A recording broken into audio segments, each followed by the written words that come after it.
एक तांत्रिक थे जो सन्यासियों को बहुत परेशान करते थे, बहुत तरह से उपहास करते थे, मंत्र का प्रयोग कर देते, अचला छूट गया, लंगोटी छूट गई, कमंडल गिर गया, दंड गिर गया, ऐसे कई तरह के, और उपहास करता है बड़े त्यागी हो सन्यासी हो।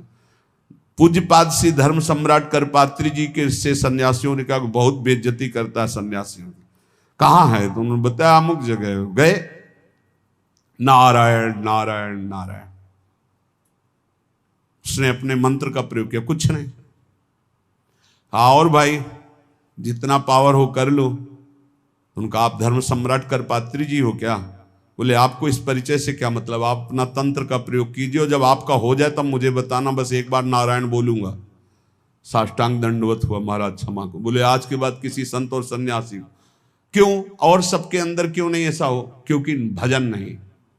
भजन में अमोघ सामर्थ्य है, नाम में अमोघ सामर्थ्य है। कोई भी तंत्र मंत्र जादू टोना कोई भी नहीं आ सकता।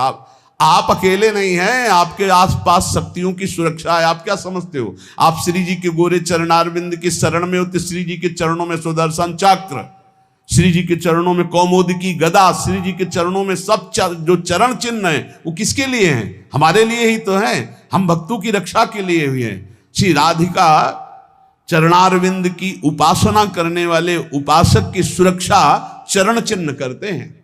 आप ऐसा ना समझना कि भूरी गोरी किशोरी नील कमल लिए हैं, कुछ तो है नहीं इनके पास, एक डंडा भी नहीं तो रक्षा क्या करेंगी। इनके चरण 19 चरण चिन्ह है। वो सदैव अपने जनों की सुरक्षा में रहते हैं और उनके प्रियतम जितने शक्तिशाली सब उन्हीं से शक्तिशाली है। इसलिए निर्भय निश्चिंत निशोक। हाँ अगर कोई प्रारब्ध भोग है तो वो अपने को भोगना है, मुस्कुराते हुए भोगना। ये नहीं मानना कि किसी ने कुछ कर दिया है, किसी की ताकत नहीं कुछ कर सके। भगवान नाम जापक का शरीर में जो दंड आता है, प्रारब्ध आता है, वो भोगना पड़ता है। यहाँ बरगदिया बाबा थे सेनपुर के बगल में, दूधी कगार के बीच में। वो गंगा जी में सदैव खड़े होकर भजन करते थे, तो कछुआ ने काटा। धीरे धीरे वहां सड़न पैदा हुई, कीड़ा पड़ गए, पूरे पैर में कीड़ा पड़ गया। डॉक्टरों के पास जाने की रुचि प्राय एकांतिक महात्माओं की नहीं होती। तब तक जब तक भगवत आदेश नहीं होता तब तक उसे सहते रहते हैं। बड़े बड़े कीड़ा उनके पैर में देखे गए। भीषण कष्ट होता होगा लेकिन वो कभी पीड़ित नहीं देखे गए। अब ये प्रारब्ध भोग था उनका, और वो पहले से कह रहे थे कि सब लोग आते हो, जिस दिन प्रारब्ध उदय होगा उस दिन कोई नजदीक नहीं दिखाओगे। तो इतना सड़न और इतना कि सब बाहरी केवल सुख सुविधा, सबको ये भ्रम हो गया कि इतने बड़े भजनानंदी कहे जाते थे, जब इन्हीं के पैर में कीड़ा पड़े सड़ रहे तो इनका भजन क्या। वो सिद्ध पुरुष थे, वो केवल अपने प्रारब्ध शरीर का क्षय कर रहे थे। तो ये कोई ऐसा ना सोचे कि किसी के ऊपर कोई अपना प्रभाव दिखा दे। ये उन्हीं के ऊपर दिखा सकता है जो भजनहीन है, भजन नहीं हो रहा। अगर भजन करोगे तो किसी की भी ताकत नहीं है कि आपको दुख पहुंचा सके। करे भक्ति भगवंत की और करे कबहु नहीं चूक, तो हरि रस में साचो रहे ये साची भक्ति मलूक। यदि सच्चे भाव से चलोगे, भगवान की भक्ति करोगे, नाम जप करोगे, तो हर समय भगवान की सुरक्षा बनी रहेगी आपके ऊपर, भागवतिक सुरक्षा बनी रहेगी। ये अनुभव होता है हर समय भगवान की सुरक्षा का। भक्त को अनुभव होता है भगवान मेरे पास है। जे तेरे घट प्रेम है तो कहीं कहीं न सुनाओ, अंतर्जामी जानिए अंतर्गत को भाव। सुमिरन ऐसा कीजिए दूजा लखे न कोय, ओठ न फरक देखिए प्रेम राखिए गोय। ऐसा भगवान का भजन करो कि ओठ भी फड़कने न पावे, अंदर ही अंदर नाम चले, कोई जान न पावे तुम कितना नाम जप करते हो। अंतर्यामी भगवान का यदि चिंतन कर रहे हो तो किसी को बताने की, दिखाने की, जताने की जरूरत नहीं। और जब आप ऐसे भजन करोगे तो जहां जहां बच्चा फिरे तहां तहां फिरे जुगाए, कहे मलूक जहां संत जन तहां रमैया जाए।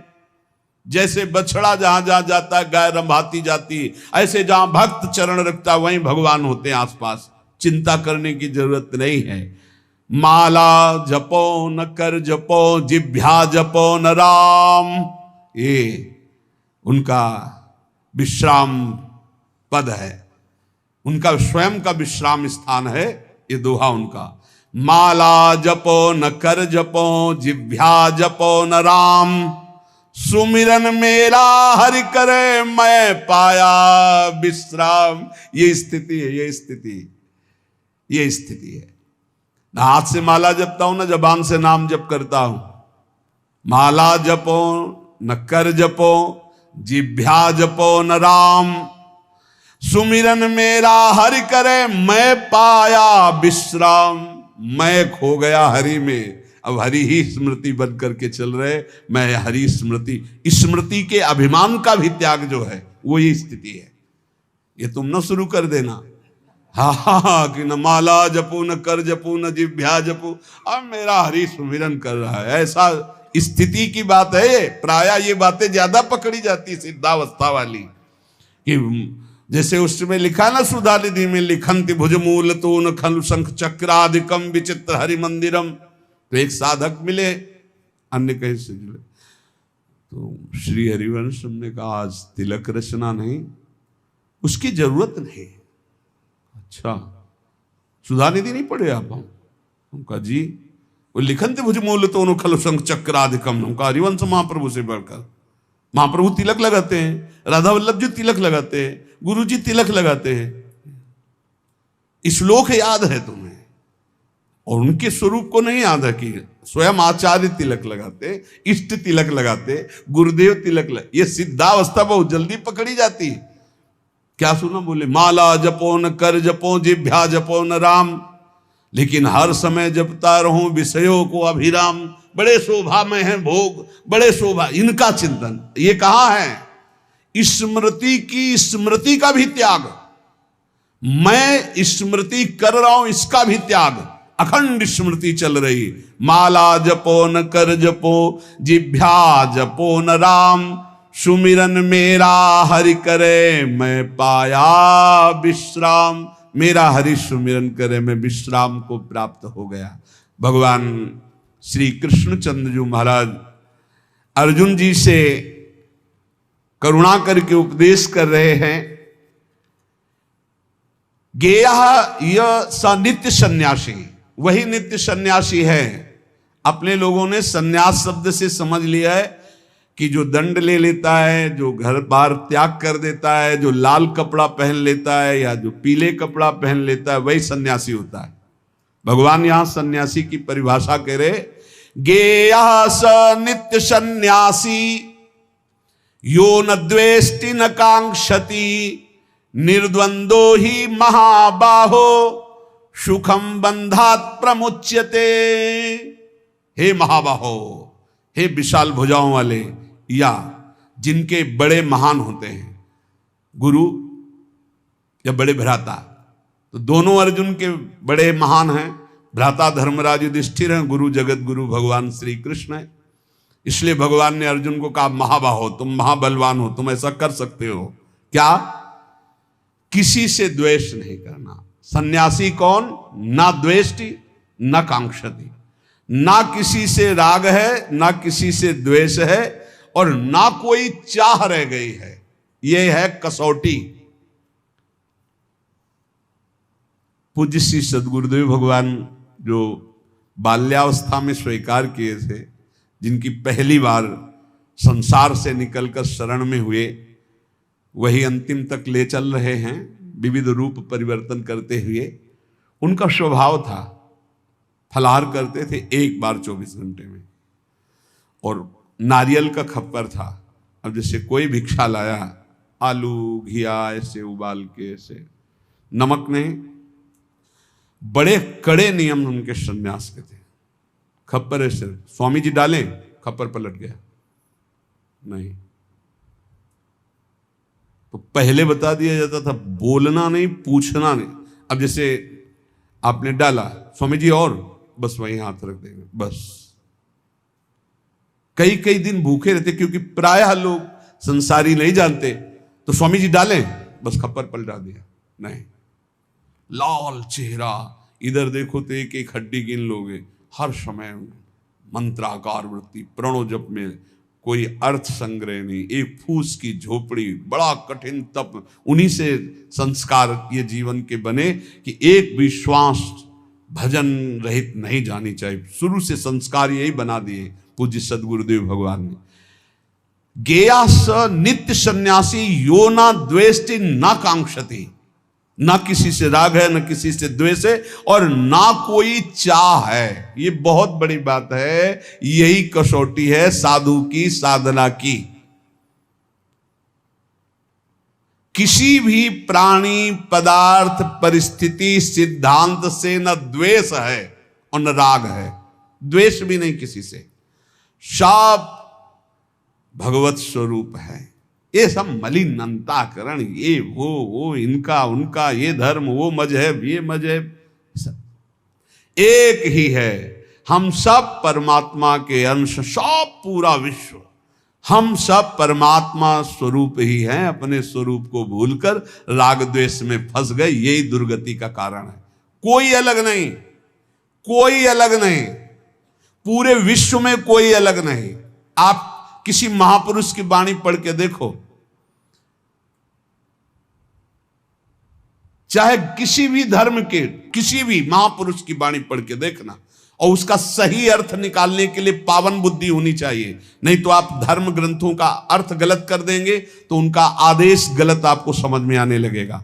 धर्म ग्रंथ सर्वहित सर्व मंगलमय है। जो लिखा हुआ है, जैसे अपने यहां लिखा हुआ है, आताताई को मार देना चाहिए। भगवान श्री कृष्णचंद्र जी अर्जुन को कह रहे हैं, जिस समय अश्वत्थामा ने 5 ब्रह्मास्त्र चलाए पांडवों के लिए और 1 ब्रह्मास्त्र गर्भस्थ शिशु के लिए, उसी समय कहा है घोर आताताई गर्भस्थ शिशु को मारने के लिए ब्रह्मास्त्र का संधान, मार इसको, इस आताताई को बिल्कुल नहीं छोड़ना। और फिर क्या कहा, ब्राह्मणत्व से युक्त ब्रह्म ऋषि को कभी जान से नहीं मारना चाहिए, मेरी आज्ञा की पूर्ति की जाए। मारना भी है और मारना भी नहीं। ऐसा ही किया अर्जुन जी ने, मुंडन कराकर उनका ब्रह्म तेज छीन करके निष्कासित कर दिया, हो गया मारना, और जान से भी नहीं मारा। शास्त्रों की आज्ञा को समझना बड़ा कठिन। भजन के द्वारा सबकी बुद्धि शुद्ध हो, ऐसा सोचना चाहिए। भजन के द्वारा ना द्वेष्टि ना कांक्षति, ना किसी से राग ना किसी से द्वेष और ना कोई चाह, वही सन्यासी है। बस इतने को पहचानो। भगवान कह रहे हैं गेया सा नित्य सन्यासी यो न द्वेष न कांक्षत। क्या है, किसी से द्वेष नहीं तो किसी से राग नहीं, राग द्वेष रहित और कोई चाह नहीं, यही सन्यासी का स्वरूप है। कितनी अंदर स्थिति है, इस बात को देख लो। ये भजन बल से जागृत होगी, क्योंकि जितना भजन करोगे उतने ज्ञान होगा, और ज्ञान से दिखाई देता है कि शरीरों से राग होता है, शरीर की क्रियाओं से ही राग द्वेष की उत्पत्ति होती। अनुकूल क्रिया तो राग और प्रतिकूल क्रिया तो द्वेष। और जितनी चाह है वो सब शरीर को लेके होती, स्वरूप को लेके नहीं होती। अगर साधु होकर के कामना है कोई, किसी भी तरह की कोई कामना, वो अभी सन्यासी नहीं है। कोई भी कामना नहीं। ये जगत उद्धार की भी कामना नहीं होनी चाहिए। भैया जगत उद्धार नहीं होना है, अपना उद्धार होना है, अपनी दृष्टि बदलनी है। सर्वम खलमिदम ब्रह्म, किसका उद्धार करना है? अपनी दृष्टि का उद्धार करना है। जो किसी भी प्राणी पदार्थ परिस्थिति की कामना करता है, कांक्षति, वो सन्यासी नहीं। किसी भी प्राणी पदार्थ वस्तु सिद्धांत किसी भी मजहब से द्वेष करता है, वो सन्यासी नहीं। किसी से भी द्वेष नहीं, किसी से भी चाह नहीं। निर्द्वंदो ही महाबाहो सुखम बंधात प्रमुच्यते। श्री भगवान कह रहे हैं, साधना जब कोई साधक आरंभ करता है तो उसमें द्वंद्व रहता है। भोगों में सुख है कि भगवान में सुख है, ये प्रश्न बना रहता है साधक के अंदर। गुरुजनों की शरण में रहे तो बच जाएगा, नहीं तो बहुत ही खोखला हो जाता है। साधना के आरंभ में साधक के अंतःकरण में द्वंद्व रहता है, बहुत ध्यान से सुनना। आवश्यकता तो है हमें भगवत प्राप्ति की, लेकिन रुचि है हमारी भोगों में। इस रुचि के ऊपर शासन चाहिए, शासन। अगर शासन नहीं कर सकते आप, तो अपने आप को गुरुदेव के चरणों में समर्पित करके उनकी शास्त्र की आज्ञा के अनुसार शासन में बंध के रहे। और बिना इसके बंधे सामर्थ्य नहीं आती कि अपने आप को शासन में ले ले। नहीं तो आवश्यकता भगवान की है, रुचि भोगों की है, सबकी आवश्यकता भगवान की है और रुचि भोगों की है। बस यही समस्या का समाधान नहीं हो पा रहा। साधना के आरंभ में साधक के हृदय में रहता है कि सत्संग करना, शास्त्र स्वाध्याय करना, विचार करना, नाम जप करना, ये परमात्मा प्राप्ति के लिए है। लेकिन वर्तमान में सुख भोगने के लिए जो मन इंद्रियां लालायित हो रही हैं, तो भोग ही से सुख मिलेगा ना, ये द्वंद्व बना रहता है। बहुत सुंदर बात है और ये सबके अंदर बना रहता है। इसलिए साधक खूब भजन करना चाहता है, पर भोग और संग्रह को छोड़ना नहीं चाहता। भोग और संग्रह को छोड़ना नहीं चाहता। भजन से परमात्मा प्राप्ति, लेकिन जीने के लिए, सुखमय जीवन व्यतीत करने के लिए अच्छा खाना, भोगना, ये सब तो होना चाहिए। प्रायः हमें लगता है 100 में 95 और 5 ऐसे निकलेंगे जिनकी ये समझ में बात आ गई है कि भोग और संग्रह करने वाला कभी परमात्मा प्राप्ति कर ही नहीं सकता। और वो भगवान के वचन है, भोगैश्वर्य प्रसक्ता नाम तया परहत चेत शाम व्यवसायत्मिका बुद्धि समाधो न विधीयते। भोग और ऐश्वर्य में जिसकी चित्तवृत्ति अपहृत कर ली गई है, उसकी बुद्धि कभी निश्चय नहीं कर सकती परमात्मा प्राप्ति का। तो 100 चलने वालों में 95 इस बात में फिसल जाते हैं कि भजन, साधन, पाठ, पूजा, दिनचर्या तो करेंगे, लेकिन मनोरंजन भी होना चाहिए। इंद्रियों को खान पान, भोग विलासिता, इससे रोज दिन आराम से कट रहा है। और वो ये नहीं जान रहे कि अंधा बटे पड़ा चबाए। ये जो हम कर रहे हैं, हमारी सारी साधना मिट्टी में मिल रही। अब वो संग 2 प्रकार का करता है। एक करता है भागवतिक संग, जैसे सत्संग हो रहा है, और एक करता है भोगों वाला संग, क्योंकि उससे उसके मना इंद्रिय की पूर्ति होती रहेगी। और इससे सोचता है कि भगवान तो मिल ही जाएंगे, पर वो बड़े कृपालु हैं, प्राप्ति तो हो ही जाएगी। अब उसके भावों में परिवर्तन, जब वो भोग भोगता है, क्योंकि भगवान के मार्ग का साधक है, तो उसके अंदर जलन पैदा होती। गलत तो हूं, ये ठीक नहीं। पक्का आप देख लीजिए, अगर थोड़ी भी भक्ति कर रहे हो, तो आप जब गलत भोग भोगोगे तो आपके हृदय में एक पश्चाताप होगा, एक घृणा होगा, एक जलन होगा, एक ऐसा लगेगा, हे भगवान कब मैं सुधरूंगा। ऐसा होने पर भोग भोगते समय भी वो अशांत रहता है, क्योंकि सत्संग करता है, साधन करता है, तो भोगों में उसे शांति कैसे मिल सकती है। उसके अंदर जलन होती, मैं गलत हूं। करते समय भी, भोगों को भोगते समय भी उसके अंदर रहता, मैं बहुत नीच हूं, मैं गलत हूं। ऐसा कैसे दूर हो, हे भगवान कैसे दूर। उस समय भी वो सुखानुभूति नहीं कर सकता। अब साधक के अंतःकरण में ये द्वंद्व बना रहता है कि भोग सही है या परमात्मा भजन सही है। इस द्वंद्व पर टिका हुआ 50 वर्ष निकल जाते हैं साधना करते, 50 वर्ष निकल जाते हैं।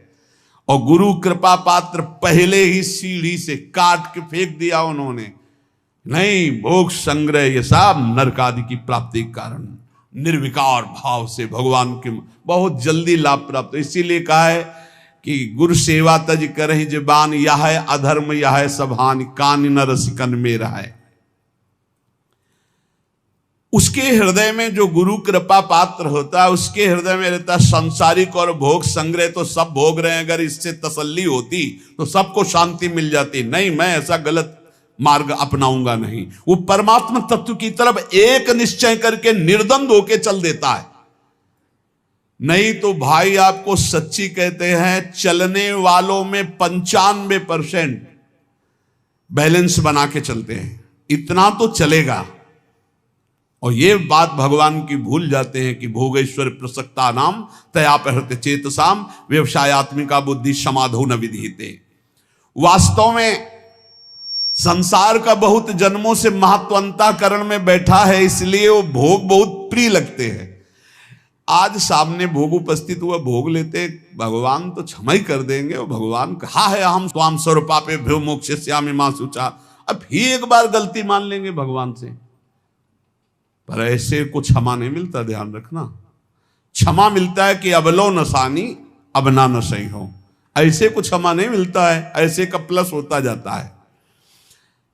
जो साधक प्रायः इस बात को पकड़िए, भोग भोगते हुए भगवत प्राप्ति चाहता है, वो दूसरों से सुख लेने की भावना वाला होता है। उसका शरीर और पदार्थों में ममत्व होता है, अंतःकरण मलिन होता है, इसीलिए उसकी रुचि भोगों में होगी, वो अंदर चाहत भगवान की प्राप्ति की होगी। साधक है ना, चाह तो कहीं ना कहीं है, कसक है उसकी कि यार भगवान मिल जाते तो ठीक था, पर भोग छोड़ नहीं सकता। ये द्वंद्व बना ही रहता है बहुत से साधकों के अंदर। साधक के द्वंद्व में विचार पक्का ना होने के कारण कैसे सुख भोगूं, कैसे आराम भोगूं और कैसे भगवान मिल जाए, दोनों, इसीलिए द्वंद्व चलता रहता है। ये बहुत बहुत सच्ची बात है, बहुत सच्ची बात है। ये बहुत बहुत ज्यादा मात्रा में फैला हुआ है यही बात। वो भजन भी कर रहा है, सत्संग भी सुन रहा है, सब प्रवचन सुन रहा है, प्रवचन कर रहा है, पर उसके अंदर की भावना में मन और इंद्रियों को रोककर परमात्मा के सुख में लगाने की नहीं, मन और इंद्रियों के अनुकूल भोग भोगने की, ये भी नहीं छोड़ सकता और वो भी नहीं छोड़ सकता। इसलिए बहुत लंबा समय चला जाता है, उसके हृदय में कोई भगवदानंद की स्फूर्ति नहीं होती। निर्द्वंद्व होना मुख्य बात है। ये राग द्वेष अपने आप मिट जाएंगे जहां निर्द्वंद्व हो जाओगे।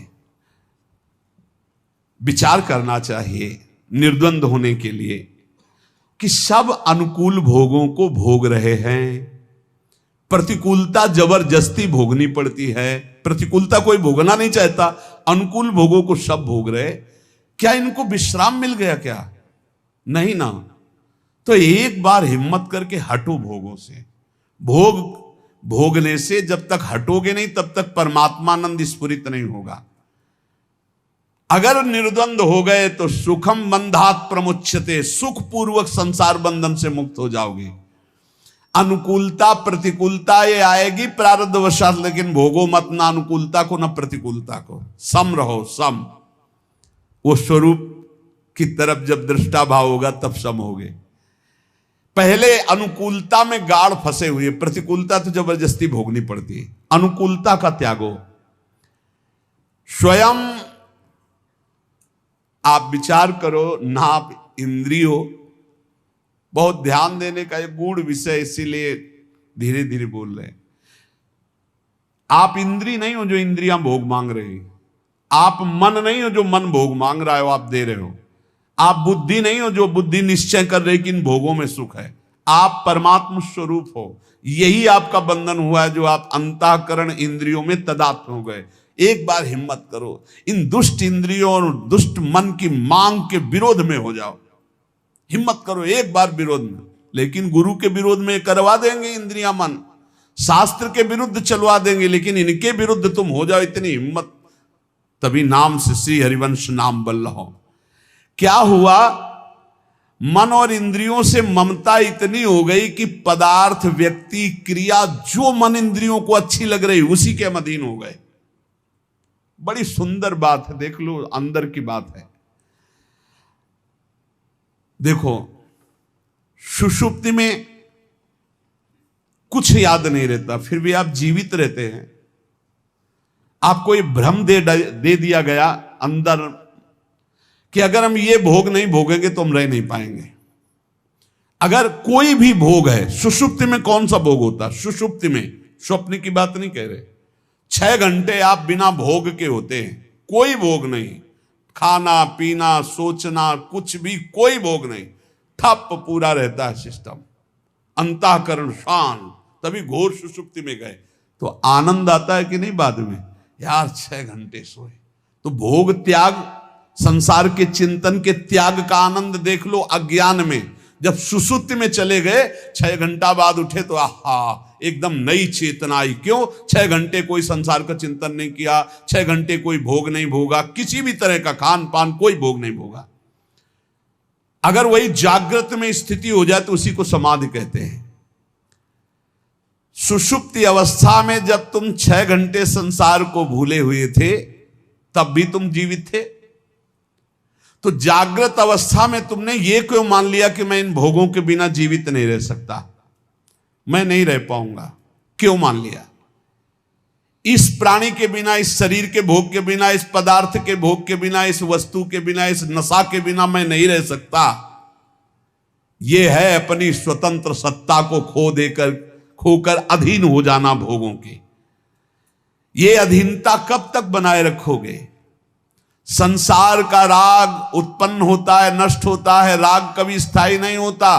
किसी एक भोग को भोगते रहो, अगर घृणा ना हो जाए तो कहना दूसरे नए भोग को उसी भोगने की इच्छा हो जाएगी। नए नए प्राणी, नए नए पदार्थ, नए नए शरीर, नए नए भोग हमें चाहिए। नहीं तुम समझ पा रहे, तुम्हें फंसाया जा रहा है। परंतु यदि परमात्मा प्राप्ति की अभिलाषा उत्पन्न हो गई तो ये कभी नष्ट नहीं होती, ये बनी रहती है। क्योंकि तुम परमात्मा के अंश हो, तुम्हारी अखंड स्थिति परमात्मा में है। उसे तुम भूल करके अंतःकरण और इंद्रियों